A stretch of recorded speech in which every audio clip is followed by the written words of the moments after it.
आत्मा या आत्मन पद भारतीय दर्शन के महत्वपूर्ण प्रत्ययों विचार में से एक है।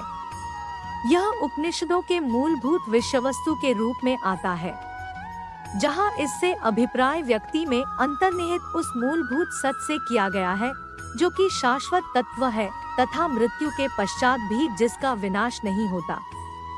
आत्मा एक तेजपुंज पावर होता है जो जीव का होता है जैसे हमारे शरीर में बल होता है और हमारे शरीर में जितना अधिक ताकत होती है हम उतने ही शक्तिशाली होते हैं ठीक उसी प्रकार जीव का तेजपुंज पावर होता है।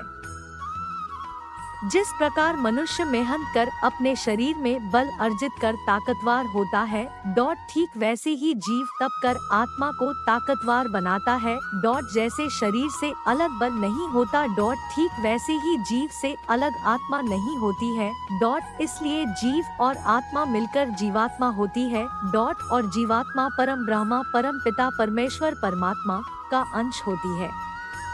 इसलिए जब भी जीव अपने परम पिता का नाम लेता है का नाम तो जीवात्मा को परमात्मा का आभास उसे होता है। और जब मोक्ष मुक्ति जब इस जन्म मृत्यु के चक्र से पाता है तो उसी परम पूज्य परम ब्रह्मा परम पिता परमेश्वर परमात्मा में जीवात्मा मिल जाती है। सत्यमेव जयते। आत्मा का निरूपण श्रीमद् भगवद गीता या गीता में किया गया है। आत्मा को शस्त्र से काटा नहीं जा सकता, अग्नि उसे जला नहीं सकती, जल उसे गीला नहीं कर सकता और वायु उसे सुखा नहीं सकती।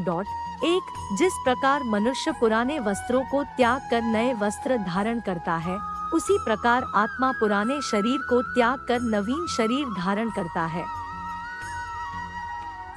इस संसार में अनगिनत ज्ञानी पुरुष हुए हैं जिन्होंने अपनी आत्मा पाई और आत्मा को पाने के रास्ते बताए हैं। कृष्ण, बुद्ध, जीसस, अष्टावक्र, राजा जनक, संत कबीर, मीराबाई, गुरु नानक, साईं बाबा आदि सभी ज्ञानी पुरुषों ने एक मत से यह कहा कि आत्मा अमर है, ना ही कभी जन्म लेती, ना ही उसकी मृत्यु होती। आत्मा सनातन है। आत्मा एक ऊर्जा का रूप है जिसे आत्म ज्ञान और परमात्मा ज्ञान के समय देखा जा सकता है।